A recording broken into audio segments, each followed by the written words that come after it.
What's up, guys? Welcome back to episode 3 of Rebranding Safety Panel.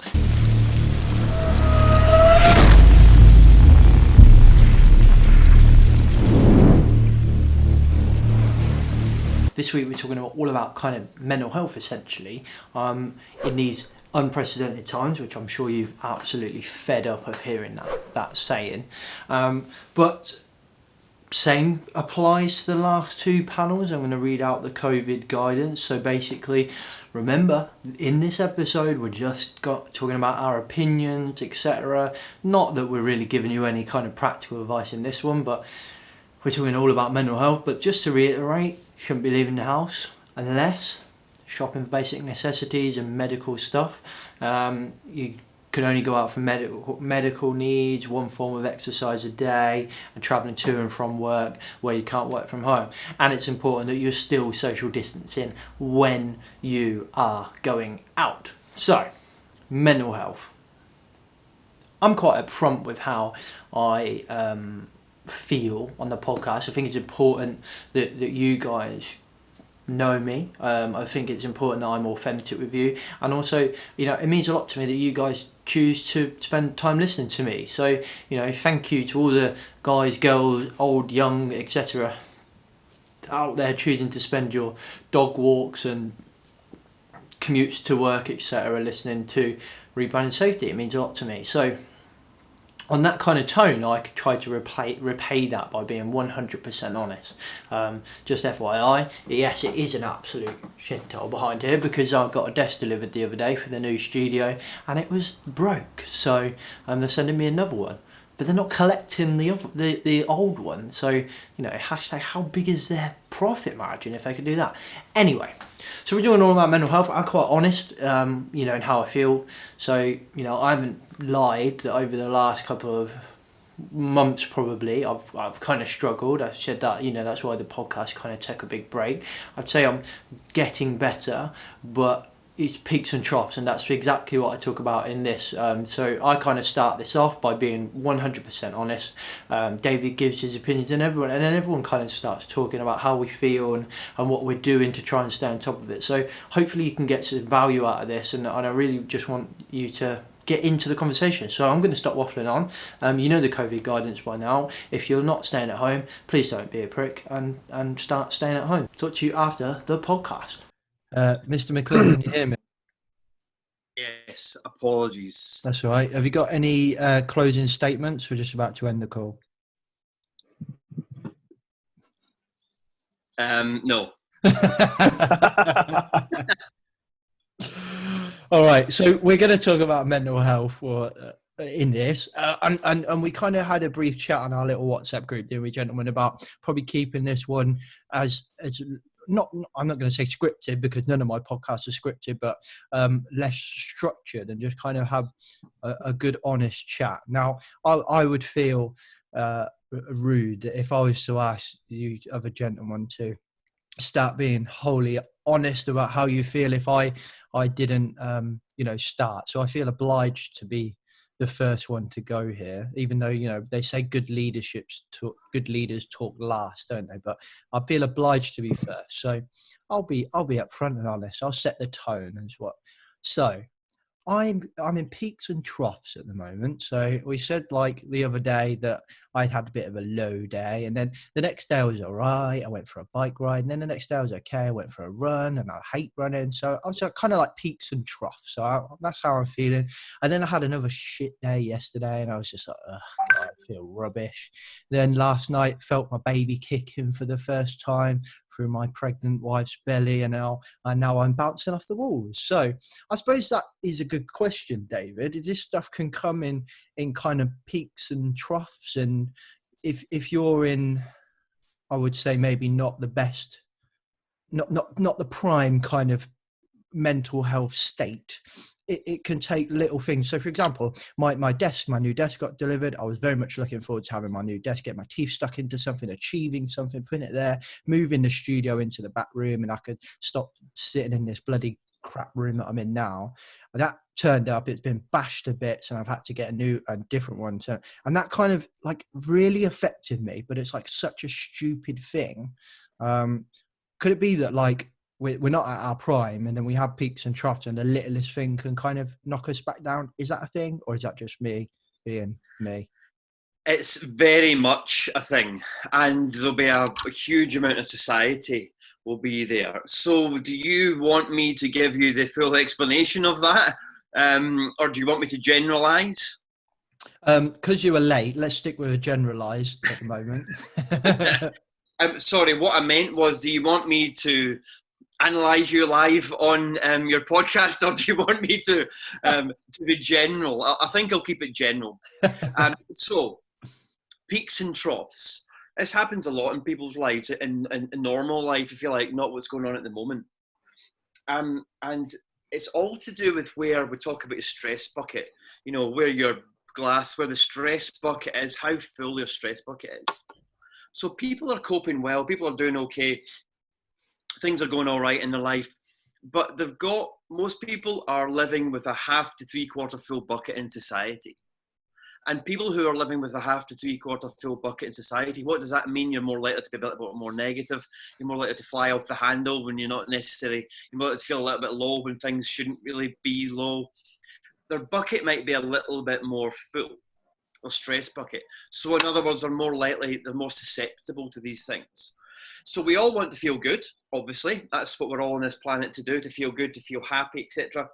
And so what happens is we do things in different ways, and we get often a serotonin production, the chemicals, the happy chemicals within us. But also what we'll do is we'll get a dopamine rush.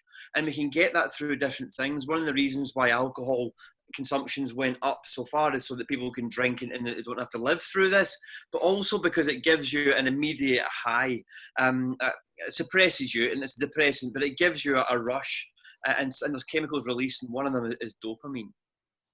It's what gambling, buying new clothes. If you or your partner, your wife buys a lot of new clothes, then that, again, it's that quick fix that people want to do, because people are not willing to do what's necessary to feel good for good.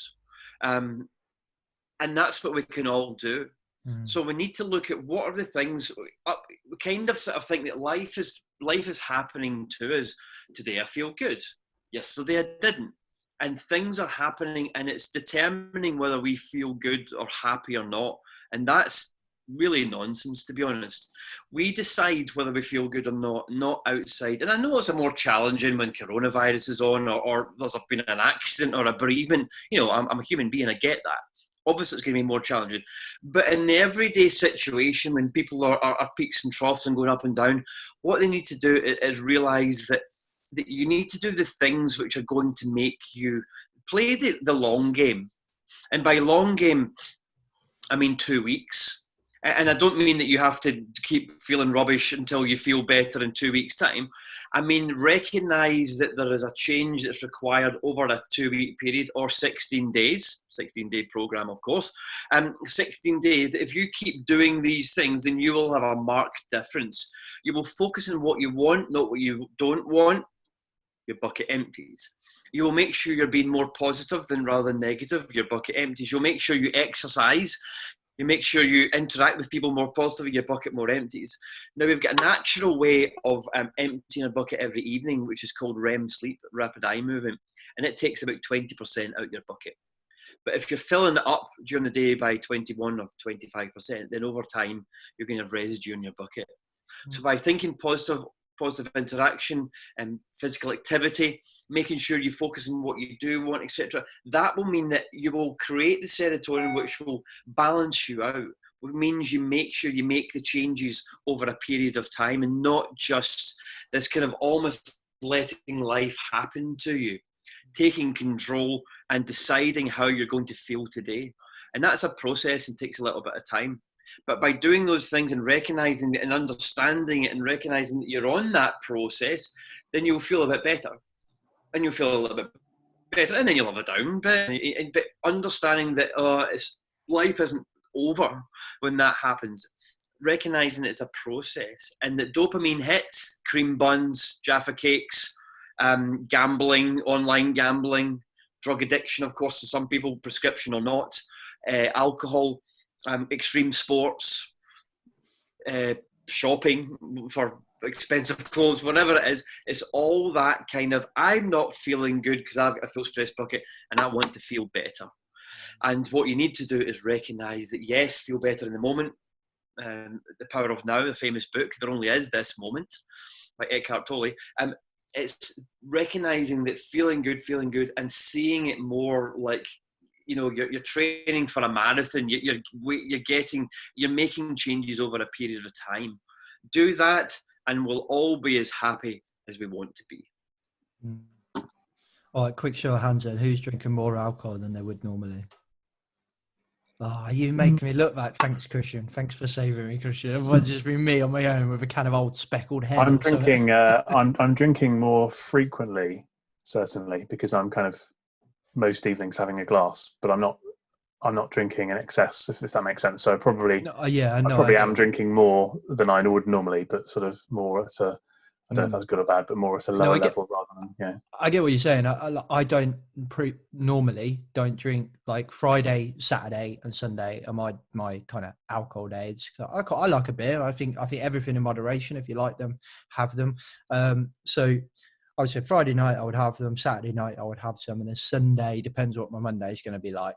I try to do the things that the 3Ps, like David said, but I'm definitely having, I wouldn't say every night, like one, maybe Monday, depends on the day as well. It's that thing like you were saying, David, as well. Like I have a shit day and I'm like, just have a beer, because it does give you that feeling and it's instant. I find that patience is a big thing with this, isn't it? Like we live in a society of instant gratitude. So like I feel crap and a beer or buying clothes or doing something like that, it's easy and I get an instant sense of like, from it as well. But and the thing is as well, I don't want it to be the David show here, obviously, but it's the peak. That's a dopamine hit, and it peaks, and then you drop back down to where you were before. So you're not actually doing it, and I know it. I mean, I've lived it myself. We want quick fixes. We just want to feel better, or we want to forget about it, which is why anyone drinks alcohol. So you want to forget about your rubbish day. You don't need to be a crazy alcoholic to want a little drink to get over the day you've had or the week you've had, if you like. But it's so important to say, look, just give yourself. Yeah, eat the cream buns and have the can of beer as well, but just do the other stuff that's going to raise you up over the time as well. If you really I love chocolate, and I still eat it now. I'm eating probably too much of it, because it's nice, but I'm still doing this stuff that makes sure that my general well-being is at a high level so that I'm functioning better. So let's talk to the person who is quite obviously running every day. Mr. Dempsey's making us all look bad by telling the world that he's doing better than I am. So are you kind of, is it making you feel better? Because, let's be honest, this is a shit time for everyone, but especially if you're a business owner, you feel like running is your kind of helping you get through, JD, or how are you doing? Yes, certainly a release. I mean, like everybody have up days and days that are better and not so good and challenging. Certainly this last 6 weeks, 2 months or so, I've filled in Red Laces, the brand, and really in social media has given me a real outlet around creativity, and that's given me a lot of positive energy, which has really kind of lifted me. Learning new things. I think being stuck in the four walls when it's been a bit grey for a few days on the trot, it starts to get things down. But there's been some warmth in the sun this week, and this last couple of days a few degrees warmer. So actually getting out and feeling the warmth, the sun, and breathing in some air. And I'm still struggling with running a bit. I ran a half marathon a couple of years ago, and I used to be able to go for a run on a Sunday morning, sort of 10-15 kilometres around a church, pass some fields, see some sheep, and knowing that I could probably do get to the end of the road, or maybe 1 kilometre, and then I've got to walk back. It's a bit kind of soul destroying. So just keeping at it. But I know I've been here before, and I know just keep trying and just recognising that it's a bit like mental health. It's not linear. Because I ran 5 kilometres on Sunday, and I thought, great, I'm back at 5k now. Next week will be 10k. 2 days later, it's 1 or 2k again. So running for me does help. It is an outlet, and of course it helps get back in shape again as well. It's all good. I had a few beers yesterday afternoon. The sun was out, so we'll actually just take an hour or two out and just make the most of just having some time with my wife and with the dogs in the garden. Nice. Things that remembering to take the moment out. Because at the moment, the challenge is thinking I've got to be busy, I've got to keep working, I've got to keep trying to generate leads, pushing information out there, and I struggle to switch off quite a lot. I don't. I'm always thinking, I'm always wanting to do something, whatever it is. Even in that blog that I wrote on LinkedIn profile a year ago on Sunday, and I said I recognised in myself I need to slow down, I need to pause, I need to switch off, and I've worked on that, but I'm still wired to keep going.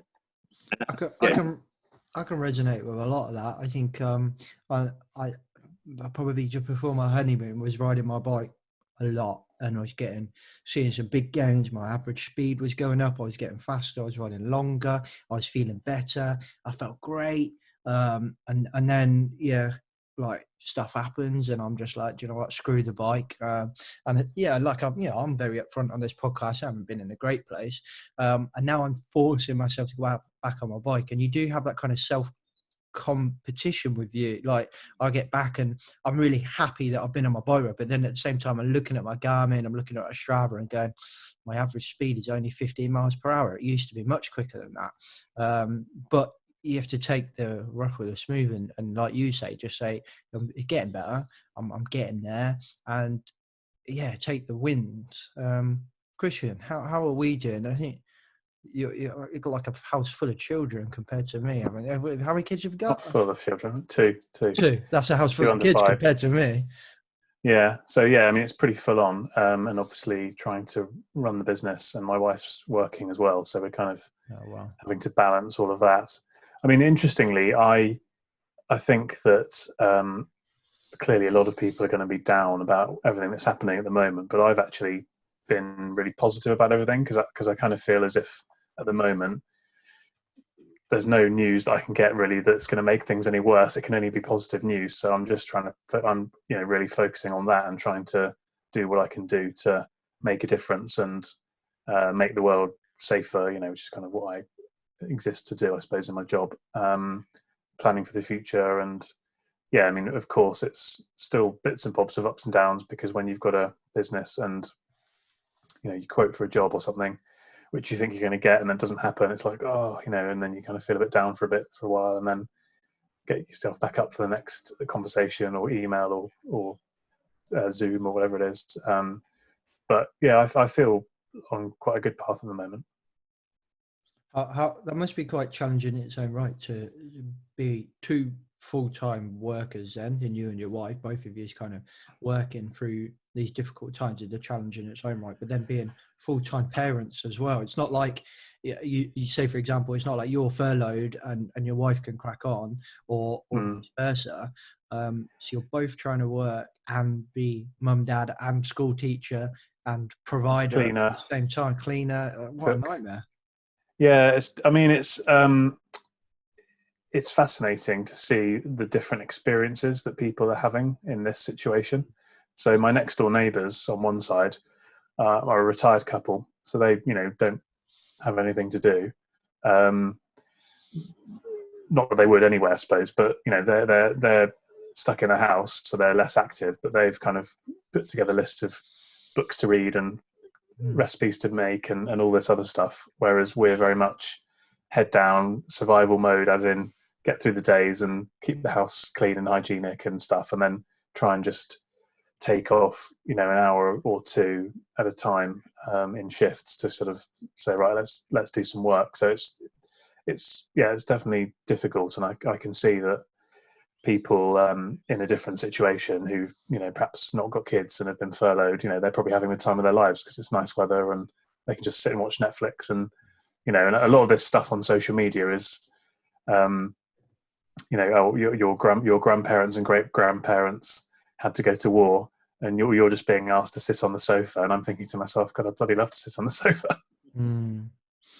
It's interesting. I think we mentioned this, I think, David, when we spoke when you came on the podcast, like I was usually the really juvenile analogy of this post I seen on Facebook, of like a small dog goes for a puddle, gets absolutely covered in water and mud, and then a tall dog goes for a puddle and it's just their paws getting covered in mud. And I think that closely relates to like now. So say, for example, it would be quite easy for people to say, well, James is sitting on a podcast saying how much of a mentally difficult time he's finding it, but he hasn't got kids, he's not running his own business, he's getting paid. You know, what's the problem? My friend has been furloughed and he's loving life, like you say, just, you know, spending time with his wife and kids. He's got enough money. He's not furloughed, self-employed, sorry. He's got enough money saved, put aside to survive. But if he was saying, oh, I'm still having a bad time, you can't compare his puddle to my puddle and my puddle to Christian and vice versa. Everyone has their own puddle in a way. I told you it was juvenile, but I hope that makes sense. Yeah, I mean, that's a wider philosophical question that you've just brought up there. But the point is that what's real, what's reality, what's problems, what isn't, it's all down to your belief. It's all down, as you say, someone can be sitting, there's many billionaires that are the most unhappy people in the world. And there's many poor people who are not. And it's perception. Everything is perception. So, and all of us individuals have the choice to perceive things the way we want to perceive them. And it all starts with us. Thoughts create our feelings, feelings create our actions, and then that ends up with the results that we have. So it's our perception. And as Jonathan was saying earlier, I wanted to pick up on that point. It's the external pressures, the self-induced pressures. I must work. I need to earn money. I must work. I must do things. That's what we're meant to do. I must just push on with this. But remember, serotonin production and positivity, it's not just some meme on Instagram to make you feel better. It's directly linked to your motivation. It's directly linked to how productive you're going to be. So it's not go out for a run, go for a cycle, go in the sunshine, take time off because that's what you should do because we're all good human beings and we should hug trees. It's because it's vitally important scientifically that if you're going to be the best version of you, if you're going to have a better chance of perceiving the life that you want in the way that you want, and be productive, happy, etc., then you need to do the things that do that. You need to raise your vibration, you need to raise who you are. And that's exercise and whatever other points that I've made. So that's why it's so important. And some people sort of don't always see it. They think, I know I've got to do exercise, but I've got to get this work done. And they're typing away and they feel rubbish and they're not getting anything done and they're not getting any phone calls and they're feeling hopeless and it's low self-worth. Well, it would take all day, but take time to do what you need to do, work on yourself, and you become a better version of you. And then you can attract and work on what you need to work on. So JD, you said about that post that you wrote, and based on kind of what David was saying there, it resonates with me a bit because I think, like, if I stop to sit and, like, my guilty pleasure, I quite enjoy playing the PlayStation once in a blue moon, and I don't do it a lot, but every now and then I think, do you know what? I'll sit and play on the PlayStation. I do have this kind of thing in the back of my head to say, well, you could be reading an educational book right now. You could be doing a podcast right now. You've got 5 podcasts that need to be edited. You could be doing that. You could be getting new guests. You know, it could be whatever. Is that like similar to what you were kind of saying? Like, you just need to give yourself time to take a break and not allow the guilt to set in to be saying, I could be looking for clients right now, et cetera, et cetera.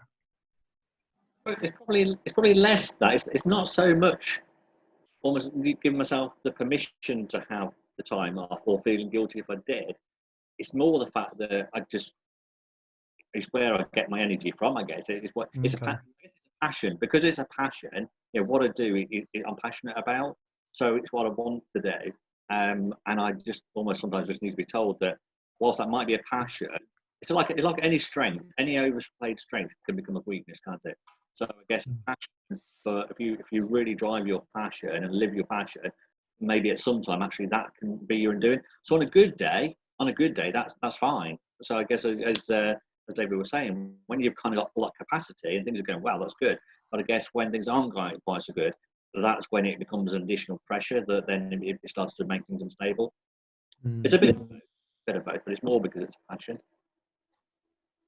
I'm the same. I think I kind of am quite enveloped in what I'm doing, and I get a huge amount of satisfaction, you know, for doing stuff and getting good results from that. And, you know, that does sort of drive me on a lot. And I don't have I have many fewer hours spare to sort of do like pastimes or whatever than I did, running a business, having kids, and so on and so forth.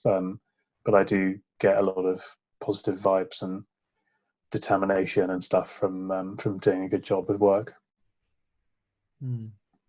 Interesting. You two are very positive. I agree. Do what we like to do, whatever that is, and particularly business owners. But I hope that we like doing what we're doing, because that's why we're doing it. So yeah, it's again not that point that we should all just, I know we can't technically do this at the moment, but go running and cycling all day and go, well, I'm free and I'm happy and money will fall to me. But it's having that balance and making sure whatever it is that you're doing is that you're enjoying. Kind of everything in moderation, in a way. Yeah. Everything that suits you, I suppose. Kind of like what we were saying in the other podcast, David, like what Gary Vee talks about is kind of you just be you do you kind of thing. Most people don't do themselves. They don't be you, if you like, through lower self-worth, self-esteem, various things. And if we're all more of ourselves and want to stop worrying what other people think, and we don't be a lot happier. So I know I kind of always look at it like my friend is like uber productive. Like he thrives off building things and doing things. He's always doing bloody something. Like DIY is like my worst nightmare. So I will avoid it like the plague. But I get the kind of, I don't know whether it's like dopamine or what, but there's something that comes off being productive as well, isn't there? Like there's got to be, like when you're producing something, mowing the lawn, painting a room, building an IKEA flat pack, whatever it is, you do have a sense of achievement from it. It's a positive action, isn't it? So it's you're creating, not consuming. You're sort of doing something of value, whatever that value is, and of course different things have different values, but at least you're actually doing something rather than being passive. It's tangible as well, isn't it? You can see some instant results. So I get satisfaction from mowing the lawn, but my wife probably needs to nag me 10 times to go and do it first. Once I'm out there doing it, I love it. I mean, it looks great once I've swept it and done all the pruning things, but I need a bit of encouragement because I'm naturally wanting to do what my passions are. But just being able to see something different, do something different, it gives you some different perspectives as well, doesn't it? It gives you time to not necessarily stop, but see things from different perspectives. I find the hardest thing, and maybe David, I have something to say about this, but it's not so much the doing of the stuff is hard, it's the starting that's hard. So it's just like you say, your wife's got a nag you to mow the lawn. So I'm with us. I hate painting, and I knew I needed to paint the back room. When I started on the Friday night, painted the back room. The next day, I'm finished painting the room. Then I'm like, do you know what? I could sort my garage out. So like my garage looks freaking amazing right now. Like I've sorted it out. It's never looked so good. Then the next day I'm like mowed the lawn. It kind of snowballs, this stuff, isn't it? Like you go for a bike ride one day, you'll go for a run the next day. It snowballs. It picks up. Like motivation comes from motivating, if that makes sense. Like starting breeds motivation. Habits as well, isn't it? I think you can. I mean, David probably know a lot more about habits, but I think you can get into a rut and you can get into some thought process where you kind of, that becomes your reality. Whereas again, through phases where I've had an injury where I don't know where my trainers are. I don't know where my running trainers are. I've not seen them for a month. But now, every time I wake up, I know where my running trainers are, and I'm probably going to run either before breakfast or not long after. And it's just in there. And even if I can only run 1 kilometre at the moment, I'm keeping positive about that. I know that I've got out there and I've tried. And by running 1 kilometre every day this week, I know that in 2 or 3 weeks' time, I'm going to be running 5 or 10. But if I just give up and think, I can only run 1, I'm not doing it, it'll be a month and I won't know where my running trainers are. So some of it is, I think, is about kind of good either habits or routines or something along those lines. David probably tell you. No, absolutely. It's the key's momentum, and momentum builds, obviously, and that's why I talk about one of the key principles to change is small changes. It's it doesn't matter how big the task is. What you might think, like painting a wall or whatever. It's some people think that's small, some people think it's large, but it's about doing whatever it is and picking up the momentum. And it's about gathering that momentum. And why it's so important with small changes, because we think, what's the point making that one small thing, whatever it is? Because actually what I want to do is this, and this is a big task. But it's getting to that point. So if painting the room seems too much, then it's putting the bins out. And it's whatever it is, and it doesn't really matter what it is. It's about gathering that in the momentum, and that's when the serotonin production, as we talk about, is created, and then you're off running. Just like that marginal gains piece you talk about. Yes, Quite, yeah. that's exactly it. Yeah. Which I love that. That's made a big impact on me. I wouldn't say I'm utilizing it right now, but when I have, and I should every day if I'm honest, but like when I have, it works so well. It's that just kind of like stops you beating yourself up. If you're not, like you say, learning all day or running all day, it's like, I did go for a run today, or I did, read an educational article, or whatever your aim is. I find that marginal gains is so effective. So effective. Yeah, it really is. And what it also does is it fosters a stronger belief. And belief doesn't have to be, I'm going to be ex-businessman in 5 years, or businesswoman, or I'm going to have this, or I'm going to have this type of house when I'm older, or whatever it is. The belief is, what's your immediate beliefs? Do I believe I can do this? Do I believe I can be this person? Do I believe that I can put the bins out today? Do I believe that I can paint that nursery over the weekend? That's what it is, that immediate. So when we're just doing small things, we believe, I can do it, and we're manageable tasks, and then you're flying, and you're doing whatever it is that you want to do anyway, instead of going, I really need to get that done, I'll do it tomorrow. Really need to get that done, and then what do? You just give yourself a hard time, and then it fills your bucket up more, and it keeps you in that place. So yeah, it's vitally important. And we only have 2 minutes left, so I do think, based on everything we have just said, I do think it's probably apt that I allow David about 20 to 30 seconds to tell us about his online course, which would fix all of our problems. I feel obliged to, David.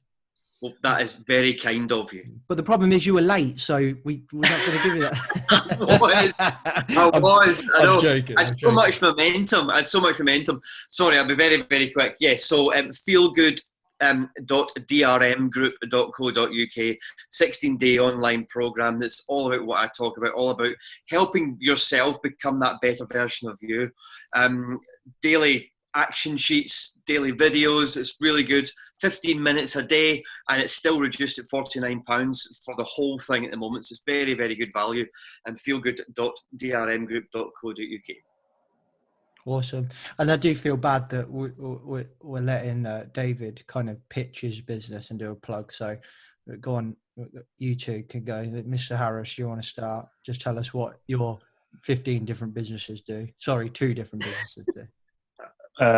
No.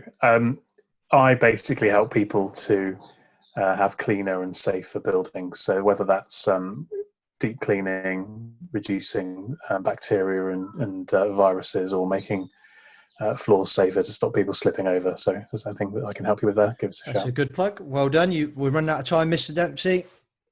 The Red Lakes is a risk management consultancy that help bring creative and customizable solutions to help businesses of all sectors. I just wanted to quickly mention the transition curve. We haven't got time to discuss it today, but based on the change curve, and you can Google this, so it's a Fisher's curve.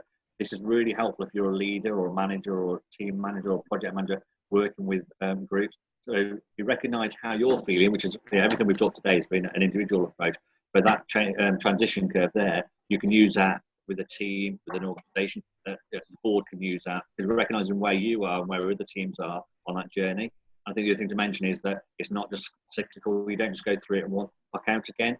There's lots of change happening all the time, and you can slip back through it and go back through it in different ways. Okay, guys, hope you enjoyed that. It was probably one of the most interesting discussions we've had. I've had loads of conversations with David, and I really like David's message. And we've kind of, in the other podcast, we're talking about kind of how David was starting to remind me of Gary Vee, the same message all the time, but it is that same simple message of like, where is your stress bucket? Can you operate the 3 Ps, positive interaction, positive thinking, and some physical exercise? Try and get those things done, because you're going to start releasing those endorphins. And I understand what it's like struggling to start, and at the moment it's easier to order a Domino's and sit and have a pint, or sit and play on your PlayStation. That stuff is easier, and I 100% agree.